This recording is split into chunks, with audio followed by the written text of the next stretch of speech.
Before we start the preview conference, first and foremost, the opening prayer to be led by our head procurement unit, Sir Arnel Portales. Okay, tayo po ay manahimik at gamitin natin ang prosesyon ng ating Panginoon. Sa ngalan ng Ama, ng Anak, ng Diyos, Espiritu Santo. Panginoon, maraming salamat po, Panginoon, sa pagbibigay niyo sa amin ang mga kalusugan upang maasakatuparan namin ang mga ganitong gawain. Maraming salamat, Panginoon, sa patuloy ng pagpapalaw sa amin ng mga biyaya upang patuloy namin maitaguyod ang aming mga pamilya. Maraming salamat din, Panginoon, sa patuloy paglilinis sa aming puso at sa aming kaisipan upang patuloy kami makapaglingkod sa mga mamamayan na kailangan aming paglilingkod. Lord, sa oras na ito, hinihiling po namin na pasasan po ninyo kami, pagkalooban niyo po kami ng karunungan upang magunta na namin ang gawain ito. Hinihiling din po namin, Panginoon, na pagkalooban niyo po kami ng iyong awa, kami po at ang aming mga pamilya, Panginoon. Ang lahat po ng ito ay hinihiling ko sa pamamagitan ng Jesucristo ang aming Panginoon. Amen.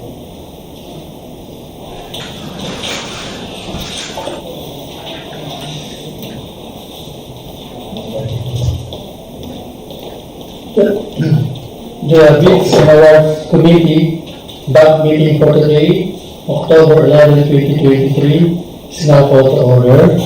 May we request our back secretariat member, Madam Sherry Narra, to please read the rules of attendance and the agenda of the conference. Good morning, everyone. Good morning. Mr. Chairman. Good morning. And to other members of BAC. Good morning to our viewers and our online.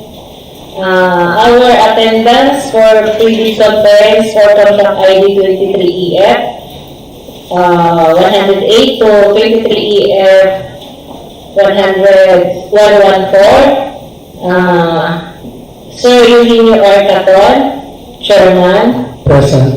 Sir Ronald G. Supanga, Member. Present. Sir Julius M. Cacacha, Member. Present, ma'am. Sir Arnel Portales, Present. Head of Procurement, and Charlie Larawan, Member. Our agenda of pre-bid conference this October 11, 2023 at 10 a.m. at DPWH Back Building, Narra, Palawan. Number 1, brief presentation explanation by BAC of the following. A. Basic contract data including contract description, EPC, and duration. B. Requirements of bidding documents including instruction to bidders, general conditions of contract, special conditions of contract, specifications, drawings, bill of quantities, and forms. C. Documents to be submitted by the bidders. 1. Technical component envelope. Class A documents. A. Legal documents. B. Technical documents. C. Financial documents. D. Class B documents. Under documents to be submitted by the bidders, number 2, financial component envelope. A. Financial bid for. B. Bid price in the BOQ. C. Detailed estimate. And D. Cash flow by quarter. And D. Criteria and procedure for eligibility check, preliminary examination of bids, detailed evaluation of bids, post-qualification, and award. For number 2 agenda, questions, comments from bidders, and replies of BAC and other representatives of procuring entities. 3. Summary of proceedings, including supplemental bid bulletins to be issued, and for other matters. That's all, Mr. Chairman.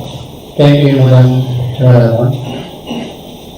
May we request Engineer Ronald Sabana to please discuss the basic contract data and the requirements of bidding documents. Good morning, Mr. Chairman. Good morning. Good morning to all. Sa lahat po ng nanonood sa aming live streaming, magandang umaga po sa ating lahat.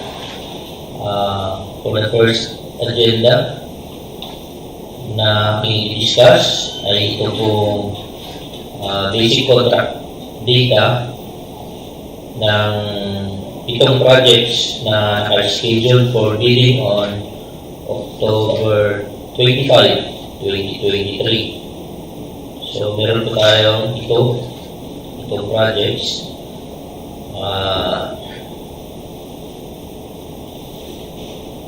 Unahin ko po itong contract ID 23EF0108. The contract name is Construction of Multipurpose Building at Brooke Point Central School.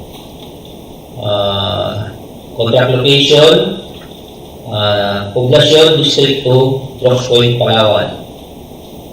The brief description for this project: it is a construction of 7 meters by 37 meters with 2.5 meters corridor, 2-story building.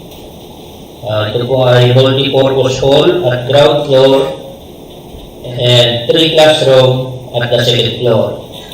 With reinforced concrete gutter, parapet wall, PWD ramp with handrails, window grills on all jalousie windows, water pumping and fire protection system overhead and cistern tank.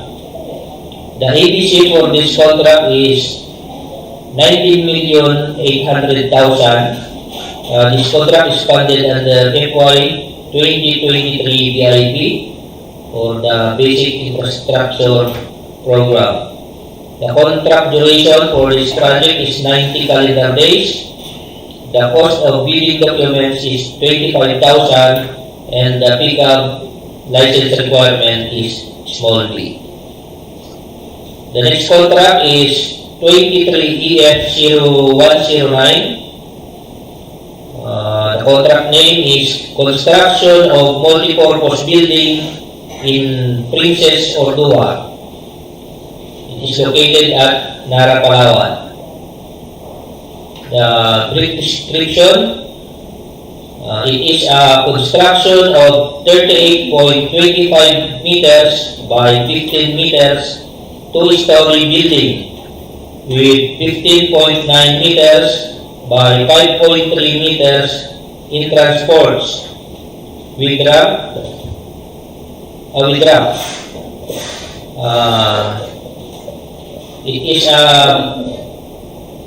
This building consists of multi-purpose hall, audio room, storage room, food preparation area, office room, toilets, electrical room, network room, employees cafeteria with kitchen, and laundry room at ground floor,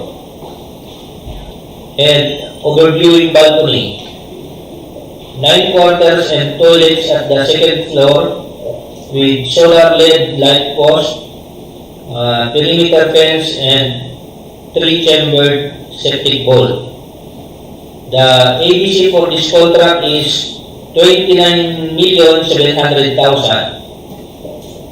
Also funded under FY 2023 BIP with contract duration of 90 calendar days.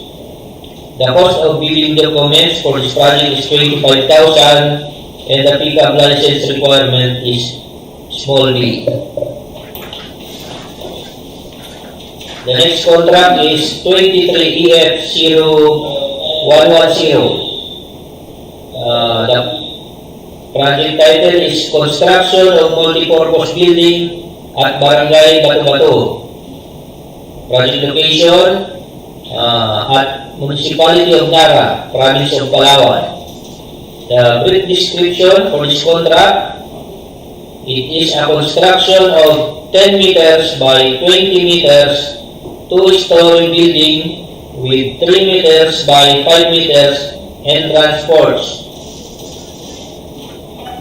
This building consists of multi-purpose hall, 2 offices, records office, stock room, toilet, 2 quarters, and 3 chambered septic vault. Meron din po itong mga furnitures, such as meron din itong CCTV system.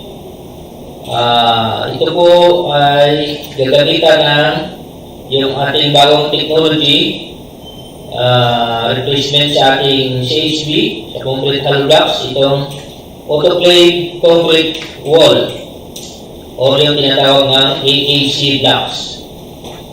Lahat ba ito AAC o part lang? Part lang po, hindi naman entirely lahat ng wall ay gagamitan ng AAC. Meron din po itong concrete parking space at the front and solar post light. So yan po ang mga yan po ang brief description ng contract na ito. The ABC for this contract is 9,900,000. Source of fund also funded under FY 2023 BIP. The contract duration is 90 calendar days. The cost of bidding documents is 10,000 and the pickup license requirement is small b. Okay, let's proceed to the next contract. 23EF0111. The name of this contract is Construction of Multipurpose Building at Barangay Abo-Abo. The contract location is at Municipality of Sofronio, Española, Province of Palawan. The brief description for this project, it is a construction of 10 meters by 20 meters, 2-story building with 3 meters by 5 meters in transports. This building consists of multi-purpose hall, 2 offices, records office, stock rooms, toilets, 2 quarters, and 3 chambered septic vault.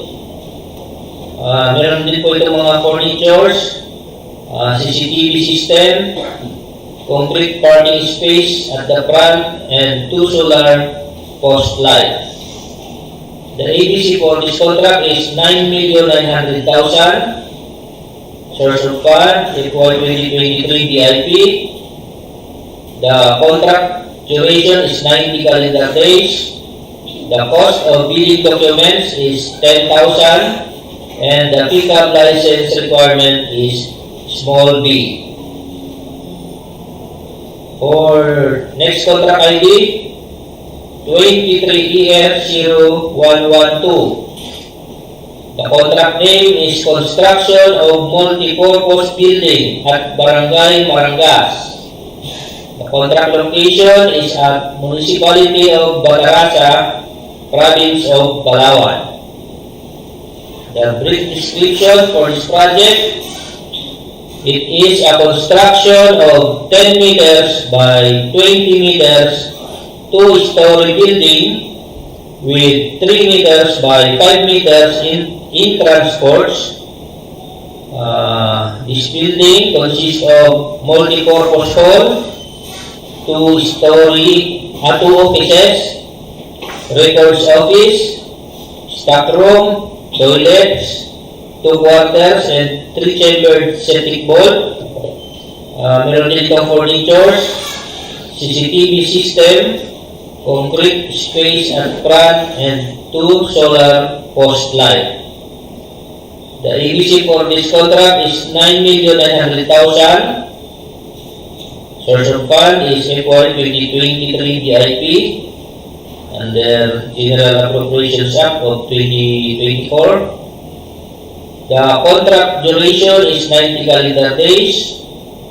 The cost of bidding documents is 10,000. The pickup license requirement is small b. For the next contract, 23EF0113, construction of multi-purpose building at Barangay Malatgao. Contract location is at Municipality of Quezon, Province of Palawan. Brief description for the contract. It is a construction of 10 meters by 20 meters, 2-story building with 3 meters by 5 meters entrance ports. This building consisting of a multi-purpose hall, 2 offices, records office, stock room, toilets, 2 quarters, and 3-chambered septic vault with furnitures, CCTV system, concrete parking space at front, and 2 solar post light. The ABC for this contract is 9,900,000. Source of fund is under FY 2023 BIP. Contract duration is 90 calendar days. The cost of bidding documents is 10,000. The pickup license requirement is small b. For the last contract, contract ID 23EF0114, construction of multi-purpose building at Barangay Bancalaan. The contract location is at Municipality of Balabac, Province of Palawan. So ito pong project na ito ay situated on the island barangay ng Municipality ng Balabac. The brief description for this project: it is a construction of 10 meters by 20 meters, 1-story building with 4 meters by 5 meters entrance ports. This building consists of multi-purpose hall, 2 offices, records office, stock room, toilets, 3-chambered septic vault, furniture, CCTV system, concrete parking space, and 4 solar post light. The ABC for this contract is 9,900,000. Source of fund under FY 2023 GAA under BIP, Basic Infrastructure Program. The contract duration for this project is 90 calendar days. Cost of BDOCS is 10,000 and the pickup license requirement is small b. So yun po ang basic contract data ng 9 projects na naka-schedule for bidding on October 25. Kung meron pa kayong nais-clarify or meron kayong mga katanungan, pwede po kayong mag-refer dito sa ating invitation to bid or pwede kayong mag-inquire directly dito sa opisina. So that's all for the discussion of the contract data. So I will proceed na po sa next task na naka-assign sa akin. Ito pong pag-discuss ng mga requirements for bidding documents. So, ang ating documents po ay ito po ang mga dokumento na nagpo-compose ng ating BDOCS. Una po ay itong instruction to bidders. And then pangalawa, itong general conditions of contract. Then itong special conditions of contract. Fourth requirement, yung specification. Then drawings, bill of quantities. Then lastly, yung forms. So, itatakil po natin isa-isa itong mga nabanggit na mga bidding documents. Number 1, for the instruction to bidders, the bidders must submit their technical and financial component sealed envelope into one big envelope. So, yun po ang inyong dalawang envelope, yung technical and financial, ay pagsasamahin nyo sa isang envelope. All interested bidders may acquire a complete set of bidding documents at the procurement office, Back Building, DPWH, Palawan 2nd, DEO, Narra, Palawan, upon payment of applicable fee for the bidding documents. So, upon payment po, bibigyan namin kayo ng mga bidding documents na to. Pursuant to the latest guidelines issued by the GPPB, in the amount stated by, ito po yung amount ay nabanggit ko kanina, for each particular project, kanina pag-discuss ko ng basic contract data. So, pag-refer na ako sa invitation to bid kung anong project ang sasalihan nyo, nakareflect ko doon kung magkano ang inyong babayaran. Or it may also be downloaded free of charge from DPWH website. Ito po yung email ad namin. Ito yung aming website, www.dpwh.gov.ph, or pwede rin po itong ma-download from the Philippine Procurement System, yung ating tinatawag na PhilJeps. Ito po ang website ng PhilJeps, www.philjeps.gov.ph, provided that the bidder shall pay the applicable fee for the bidding documents not later than submission of bids. So, yun po. Bayad muna bago kayo ma-issuean ng bidding documents. Bid submission may be done manually or electronically online. Dalawa po ang ating pwedeng gamitin na pag-submit ng ating bidding. Dalawang method po, manually or electronically. However, bidders should only select one mode of submission. Isa lang po ang pwede natin gamitin. Either manual or electronic. Similar to manual submission, the guidelines for preparation and submission of electronic bid are obtained in the bidding documents. Bids must be received by the Back Secretariat through at the DPWH Building, 2nd floor, back room, Narra, Palawan, for manual submission. Or at electronic, ito po yung kung balak nyo mag-submit through electronic procedure, ito po ang email address na inyong pagsasubmitan. Pag-take note lang po. Electronic bids Palawan 2 at dpwh.gov.ph.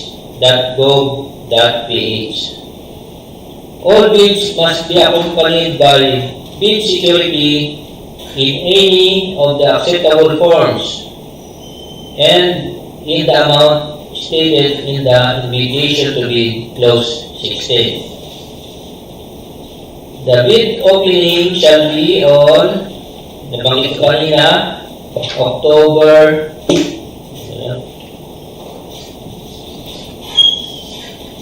25, 2023. Ang bid opening po, ang exact time ng aming bid opening ay 10 a.m. at DPWH Building, 2nd floor, back room, Narra, Palawan. Take note po ito Bid will be opened in the presence of the bidder's representative who choose to attend the activity. And ito po, late bids shall not be accepted. So, dapat po on time tayo sa pag-submit ng ating mga documents o magbigay tayo ng allowance just in case na matraffic po tayo sa ating biyahe. So, the next requirement For the billing documents, yung ating General Conditions of Contract o yung GCC. Ang purpose po ng GCC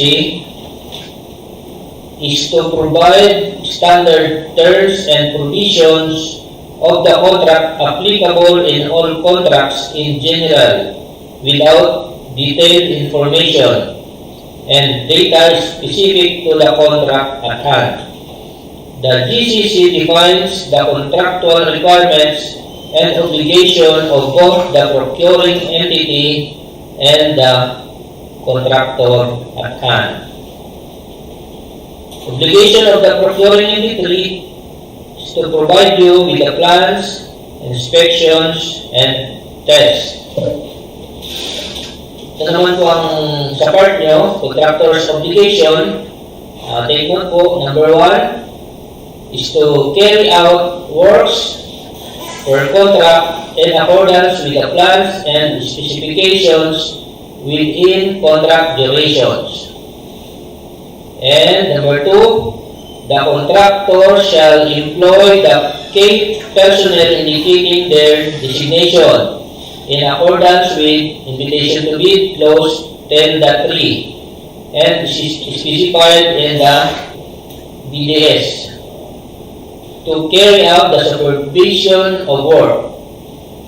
The procuring entity will approve any proposed replacement of key personnel only if their relevant qualifications and abilities are equal or better than those of the personnel listed in the schedule. Posting of performance security. This shall guarantee contractor's performance of each contract obligation up to the certificate of acceptance after the defects liability period and upon submission of the required warranty security if applicable. The performance security shall also guarantee the recoupment of any advance payment.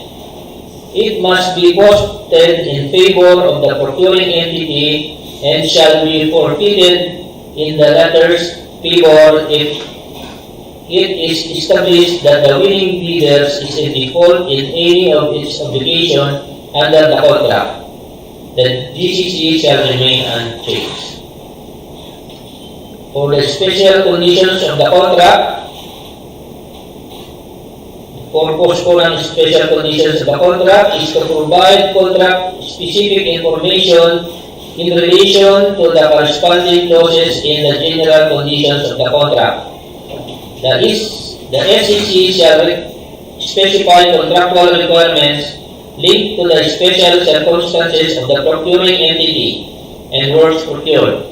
Some contents of SEC are the intended completion and start date, required description of works, type of structures, and warranty period, and also the amount and schedule of advance payment. Contractors' key personnel equipment requirements are stated in the bid data sheet. For the specifications shall reflect necessary minimum requirements. It should promote the broadest possible competition while assuring the structural integrity and performance of the infrastructure. So, lahat po ng specifications ay nakapaloob sa ating blue book. Nandun po yung lahat ng items of work na nakapaloob sa ating contract. Ito pong blue book ay ang ating DPWH Standard Specification for Public Works and Highways. It shall be the basic standards to be met by the materials and works to be performed. Ang blue book po natin binabasihan ay mayroong dalawang volume, Volume 1 and Volume 3. Volume 2 po yung for highways and bridges, and Volume 3 for buildings, flood control, and drainage. So, dapat po meron tayo ditong situin po ng inyong technical personnel, lalo ng inyong engineers, ay merong dapat nakasecure ng copy ng blue book para meron siyang guide regarding sa implementation ng projects, sa mga specifications, yung mga minimum requirements, it is a must po na meron siyang copy ng logo. Dito rin po nakalagay yung mga key items na nakareflect sa aming system sa reporting, yung PCMA. So, next po ay ang drawings. Ang drawings po, it is our plan. Ito po yung ginagawa namin planning. It varies with type and nature of contract and of works involved. It represents in accordance with accepted national and international standards and practice for infrastructure contracts based on detailed engineering which form part of the design output. It consists layout, plans, profile, elevation, section, sites, location, and perspective in sufficient details and scale to enable the bidder contractor to gain. So, mas maganda kung nare-review nyo ang aming mga plano in advance para sana during this pre-bid conference, ma-release nyo kung ano ang inyong mga nakita na pwedeng magkaroon ng mga adjustment. So, advice ko namin na bago po kayo mag-participate ng bidding, dapat na review nyo ang aming plans at kulang attention kung ano man po ang inyong concern or katanungan sa aming drawings para po magkaroon agad ng adjustment, magkaroon ng bid bulletin just in case. For the bill of quantities, yung ating tinatawag na BOQ, to provide sufficient information on the quantities of work to be performed under contract at hand, to enable the bidder to prepare bids efficiently and accurately. Dito po sa BOQ nakalagay ang inyong proposal kung magkano ang inyong bid per items of work at saka yung bid nyo in totality. Yung ating pong BOQ ay mayroong column 6, columns 1 to 4. Ito po ay to be filled out by the procuring entity. Kami po ang maglalagay ng mga data sa column 6, 1, and 4. Tapos yun po, column 5 to 6, yun po ang kailangan yung pinapan sa bidder. Kayo po ang maglalagay doon sa 5 to 6.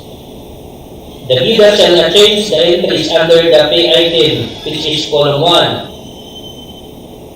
Ganun din po yung description in column 2 at saka yung unit sa column 3. Hindi nyo po dapat binabago yung mga columns na yun kasi kami po ang maglalagay noon kung regarding sa items of work, kung ano ang unit. Kami po ang maglalagay ng mga data doon. Yun lang po ang inyong malagyan, yung columns 5 to 6. The bidder shall indicate its unit bid price in words and in figures in column 5 and its total bid price in column 6. Kailangan po magkatugma po ang inyong words and in figures.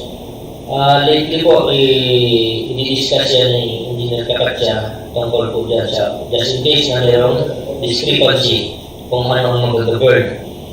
The TWG will check your submitted BOQ from posted BOQ. Any discrepancy in your submitted BOQ is modification of bidding documents and it is patently insufficient. Lagi po tayo mag-update sa ating PhilJets, yung sa posting namin sa PhilJets, baka mayroon pong pagbabago or may bid bulletin kaming na-issue. At least ma-monitor nyo po kung meron kaming ginawang mga adjustment. Lastly, for the forms, lahat po ng ating mga forms ay standard and updated at lahat ng ating mga requirements o bidding documents ay nakapost sa PhilJets or sa DPWH website na pwede nyo pong i-download for free. So that's all, Mr. Chairman. Thank you. Thank you, Vice Chairman Spana, for the information. May we request our head back secretariat, Engineer Arnel Portales, to please discuss the documents to be submitted by the leaders. Thank you, Mr. Chairman. Good morning, everyone. I will be discussing to you the documents to be submitted by the bidders. Number one, we have the technical component envelope.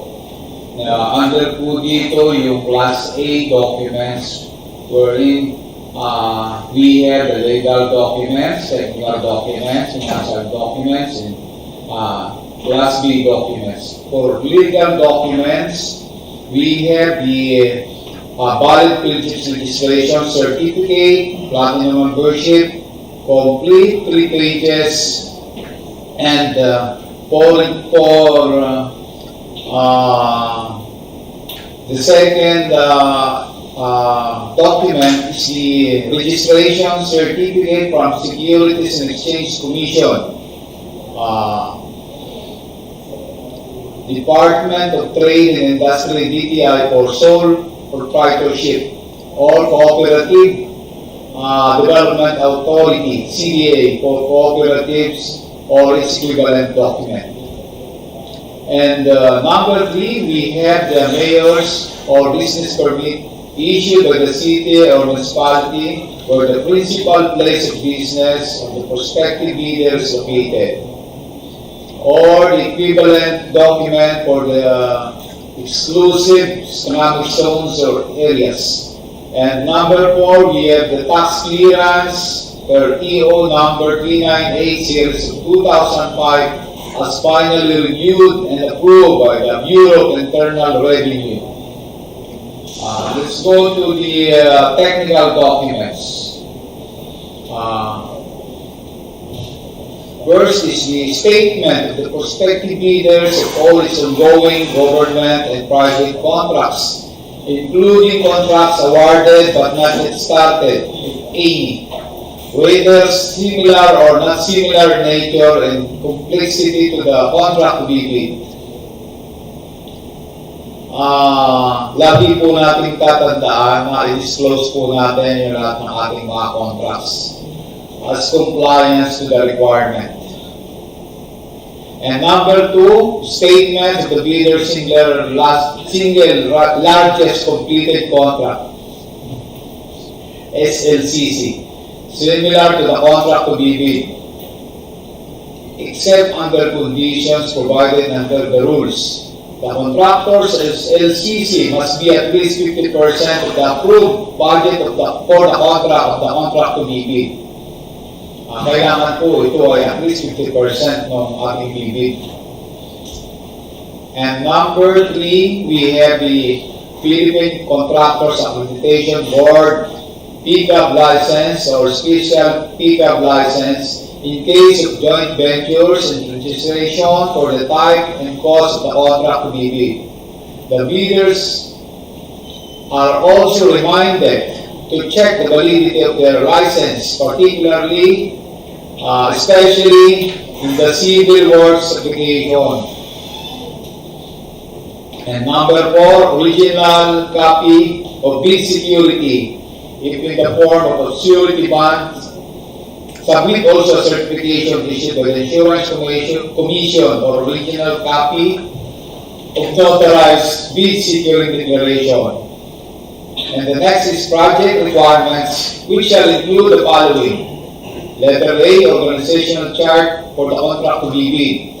Letter B, list of contractors' key personnel, that is project manager, project engineers, materials engineers, and foremen, to be assigned to the contract to be bid, with their complete qualification and experience data. And next is the list of contractors' major equipment units which are owned, leased, and or under purchase agreement, supported by proof of ownership or certification of availability of the equipment from the equipment lessor, vendor, for the duration of the project as the case may be. New contractors must have proof of ownership for minimum material testing equipment and or certification of inspection from the technical working group.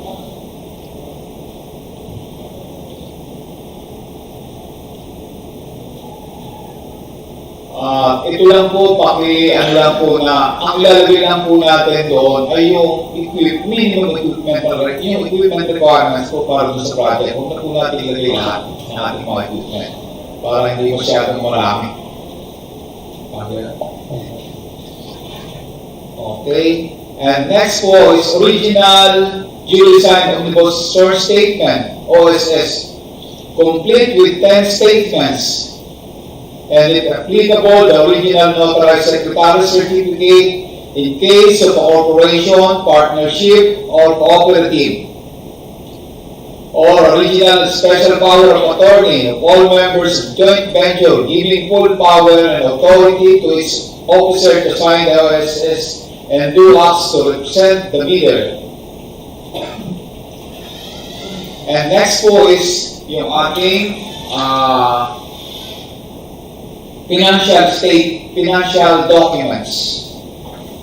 The prospective bidders audited financial statements showing, among others, the prospective bidders' total and current assets and liabilities is stamped, received by the BIR or its duly accredited and authorized institutions for the preceding calendar year, which should not be earlier than 2 years from the date of bid submission. The prospective bidders' computation of net financial contracting capacity. And next po is the Class B documents.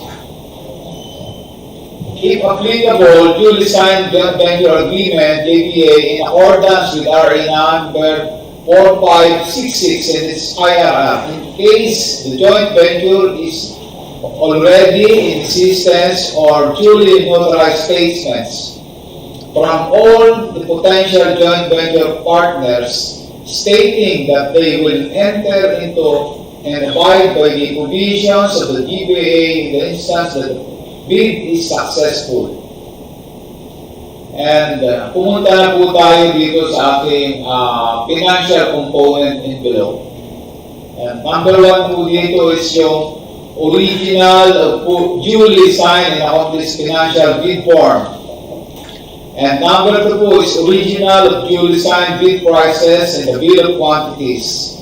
And number 3, duly accomplished detailed estimates form, including a summary sheet indicating the unit prices of construction materials, labor rates, and equipment rentals used in the coming up with the bid. And lastly, the cash flow by quarter. Nire-remind ko lang po na sana po yung ating sasubmit ay clear copies, readable, and paginated.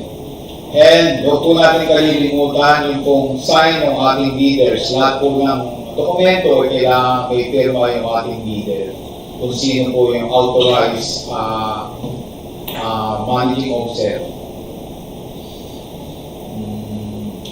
Ano ba ang kalimutan? Okay. That's all po, Mr. Chairman. Thank you, Sir Portales, for the clear information and well-defined explanation. May we request Engineer Julius Racha to please discuss further the criteria and procedure for eligibility check, preliminary examination of its detailed evaluation of its post-qualification and award. Good morning, Chairman. Good morning. Good morning, everyone. And good morning po sa ating mga viewers online. I will discuss the criteria and procedure para po sa examination and evaluation of bids para sa civil works. Meron po tayong 4 na procedures sa pag-examine ng ating mga bids. First is the eligibility check. Then the preliminary examination of bids, the detailed evaluation of bids, and the post-qualification and awards of bids. First is the eligibility check. This is a simultaneous processing and evaluation ng ating pong electronic na CWA at ng ating pong manual checking. Doon po sa ating manual checking ng ating mga bid proposal sa submitted legal and financial documents. The criteria is the non-discretionary pass or fail criteria or presence and absence of required documents. Any missing or expired documents means ineligible. So, iti-check lang po ng ating pong back members yung presence and absence of documents. So, once po na mayroon po tayong isa or more na hindi na pass sa ating criteria, so it means to fail po ang ating legal and financial document. The bids in award committee will check manually the submitted legal and financial documents in the first envelope as discussed po ng ating requirements for technical envelope. Legal documents such as the PLJEP Certificate of Registration, SEC, DTI or CDA registration, the Mayor's Permit and Business Permit, the tax clearance per EO number 398, series of 2005, financial documents such as the audited financial statement and computation of the net financial contracting capacity or the NFCC. Missing or expired documents means failed or ineligible in manual eligibility check. So yun po ating mga contractors na hindi pa nakapag-register sa ating pong CWA. Ang kanila pong legal documents ay i-check manually. But of course, we encourage po ng ating pong mga bidders na sana po lahat po tayo ay magpa-register po sa ating pong CWA para po maisama po kayo doon po sa pag-process ng ating electronic eligibility processing.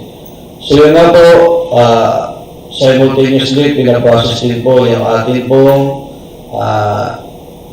ng CWA user, yung ating pong eligibility electronically sa lahat po ng mga bidders na sumali po sa mga contracts na ibibid.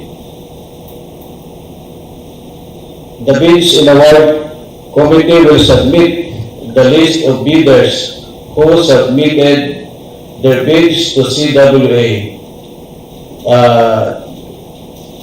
The CWA will check the bidder's eligibility electronically using the system. The bank will receive a copy of result of the electronic eligibility check of the legal eligibility documents should be updated to CWA. So yun nga po, account processing po ng ating CWA user. Magkakaroon po tayo ng print-out ng ating results. Dapat po lahat po ng ating legal eligibility po doon ay pumasa po sa requirements sa ating CWA. So once po na meron pong nag-fail doon po sa ating result, hindi na po ipoprocess po yung ating second envelope. Next po is the preliminary examination of bids. First is the first envelope, the technical documents. Non-discretionary pass or fail criteria or presence and absence of documents. Any missing documents means fail. If present means pass. The bids in award committee shall open the first envelope to determine the bidder's compliance for eligibility. Technical and financial documents required as prescribed in IRR of RA 9184. The bank shall check the submitted documents of each bidder against a checklist. to ascertain that they are present, using the non-discretionary criterion as stated in the instruction to bidders. If a bidder submitted the required documents, it shall be rated passed for the particular requirement. For the bids that fail to include any requirement or are incomplete or patently insufficient shall be rated failed. Any missing or expired document means failed or automatically disqualified. So if nag-comply po tayo doon sa ating pong first envelope, magpuproceed po tayo doon sa opening of the second envelope. Again po yung criteria, same po doon sa ating first envelope, the non-discretionary pass or fail criteria or presence in absence of documents. Any missing documents means fail. If present means passed. After determining compliance in the first envelope, the box shall open the second envelope of the eligible bidder whose first envelope was rated passed. For bidders whose first envelopes were rated fail, their second envelope will not be opened. It will be returned to the bidder or any authorized representative and opened. So yun nga po, pagka hindi po tayo pumasa doon po sa ating first envelope, hindi na po bubuksan yung ating po second envelope. I-return po natin siya doon sa bidder natin o sa kanyang authorized representative na nag-attend po ng ating bidding. Unopened na po siya, so hindi na po siya binuksan. In case of any of the requirements in the second envelope is missing, incomplete or patently insufficient, if the submitted total bid price exceeds the ABC shall be rated fail. Only bids that contain all bid requirements of both components shall be rated passed. The above item is in opening and preliminary stage. So doon po sa mga nag-comply sa first envelope, bubuksan po yung kanilang second envelope at i-check po yung kanilang proposal. Doon po sa mga financial proposal po nila na nag-above po ang kanilang ABC.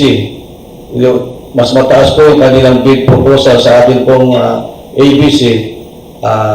It means po failed din po yung ating pong proposal. So, hindi po siya papasa. Next po is yung detailed evaluation of bids po ng ating technical working group. Doon po sa ating bids open, read, and rated passed. The purpose is to determine the lowest calculated bid or the LCB. The TWG will establish correct calculated bid prices of bids and will rank calculated total bid prices for the lowest to highest.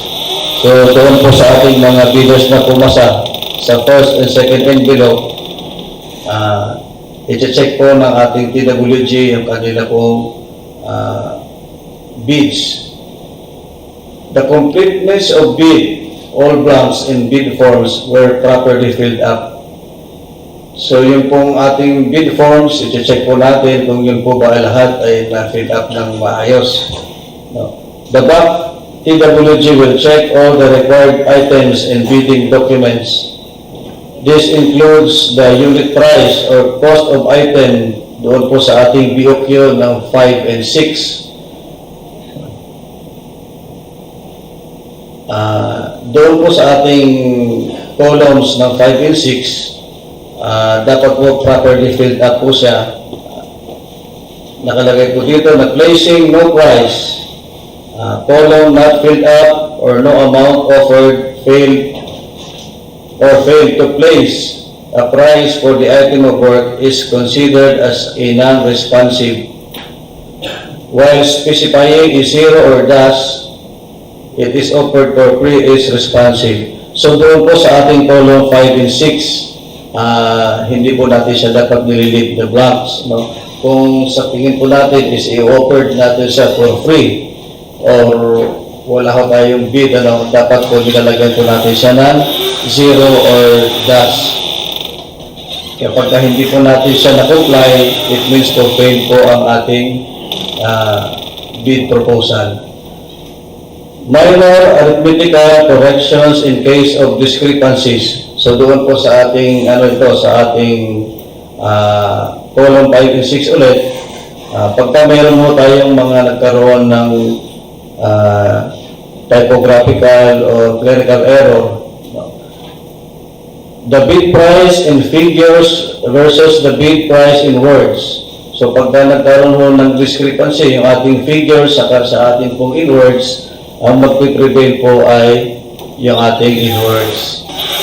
Doon naman po sa ating total price per item versus po sa ating total sum of prices of component items, yung total sum of prices po ang magpiprevail. Doon naman po sa ating unit cost in the detailed estimate versus the unit cost in the bill of quantities, ang magpiprevail po is the unit cost in the bill of quantities. So all of these items will be considered by the TWG during detailed evaluation stage. After the evaluation, we will proceed to the post-qualification to be conducted again by the technical working group. This is to determine whether the bidder with lowest calculated bid complies with and is responsive to all requirements and conditions of eligibility, and the bidding of the contract to be declared as the lowest calculated and responsive bid. So again po, mag-isa-subject po natin yung ating mga proposal sa post-qualification para po i-check yung validity, yung authenticity po ng ating mga sinabit na mga documents. The validity of submitted documents, including availability and status of required major equipments. During post-qualification, the box shall determine the bidder's compliance. First, doon po sa ating verification and validation of the bidder's stated competence and experience, including the declared single largest completed contract similar to the contract being procured. So, kailangan pong i-check ng ating pong mga members yung ating pong experiences po doon sa project na ating binibid. Yung ating pong competency, kung yung bang ating company ay may kakayahan para po ipagawa o sakali kung makuha niya yung ating pong project na for bidding. Verification of competence and experience of the bidder's key personnel to be assigned to the contract as against the minimum requirements under the bid data sheet.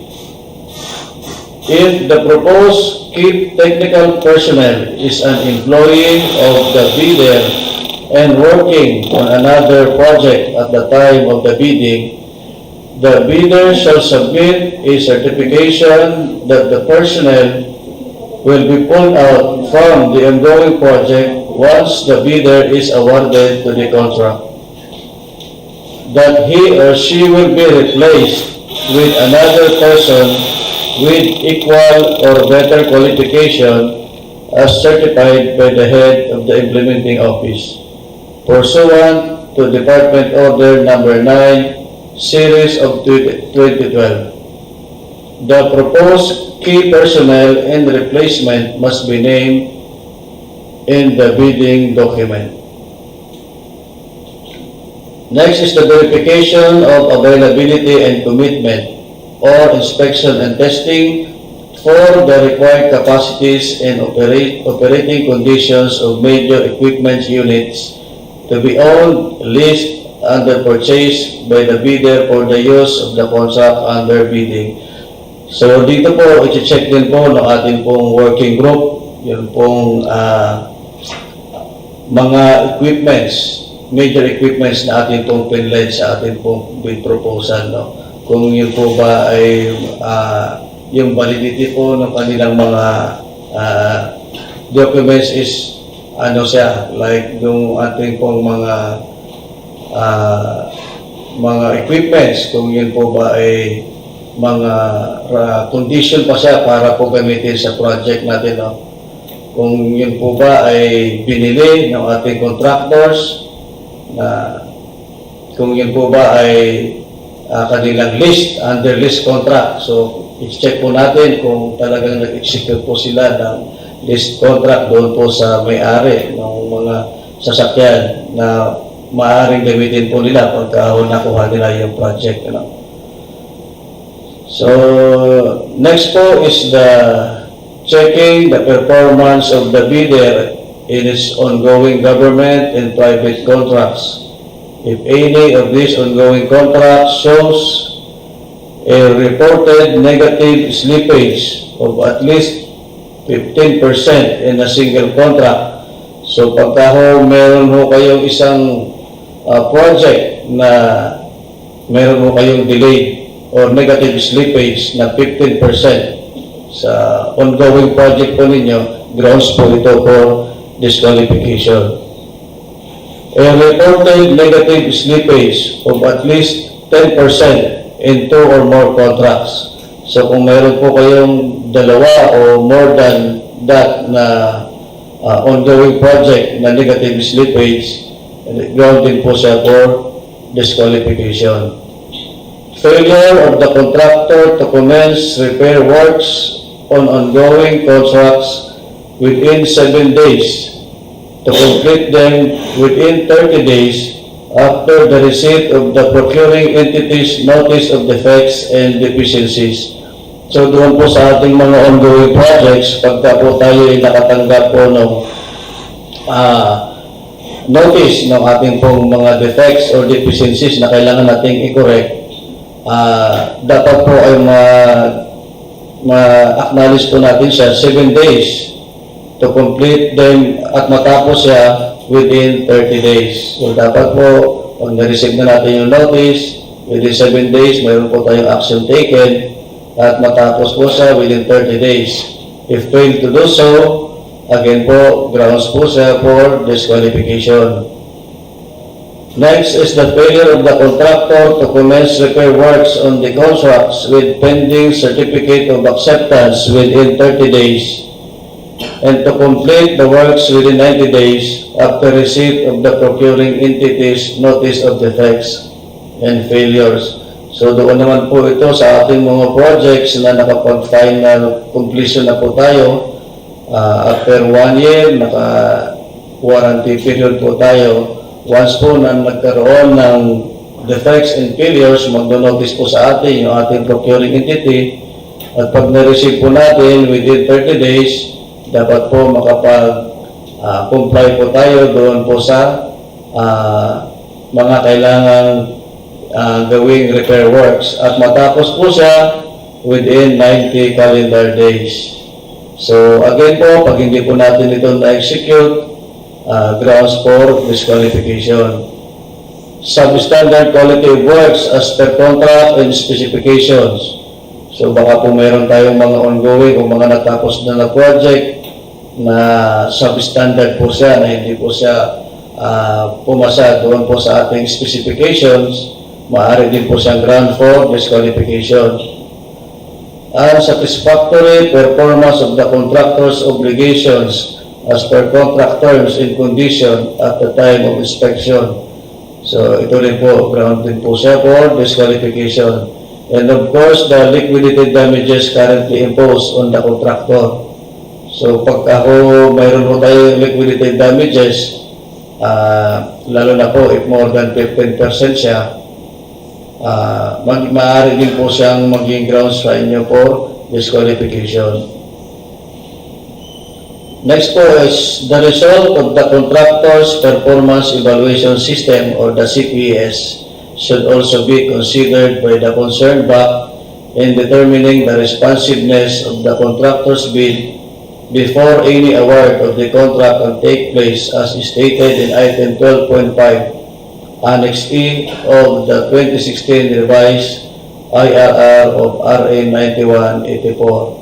So doon po sa ating mga projects na ni-rate ng ating pong mga representative from Contractors Performance Evaluation System, kapag mayroon po kayo doong rate na fail or poor, maaari din po itong gamitin as ground for disqualification. Baka po ang ating pong performance sa kanilang evaluation is masyado pong mababa, makaka-apekto rin po ito doon sa sinasalihan nating bidding. Sa legal aspect naman po, the authenticity and validity of licenses, permits, certificates, and agreements submitted. Sina-check din po yan ang ating pong working group. And of course, dapat po hindi ho tayo kasama sa listahan ng mga blacklisted contractors. So pagka ho tayo kasama ron, grounds for disqualification din po ng ating sinalihang bidding.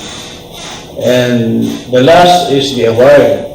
After post-qualification, the BAC found that the bidder complies all the requirements prescribed in the IRR of RA 9184. The BAC shall recommend to the HOPE or the head of the procuring entity the award of contract to the lowest calculated responsive bid or the LCRB. The winner bidder will receive a notice of award or NOA from HOPE.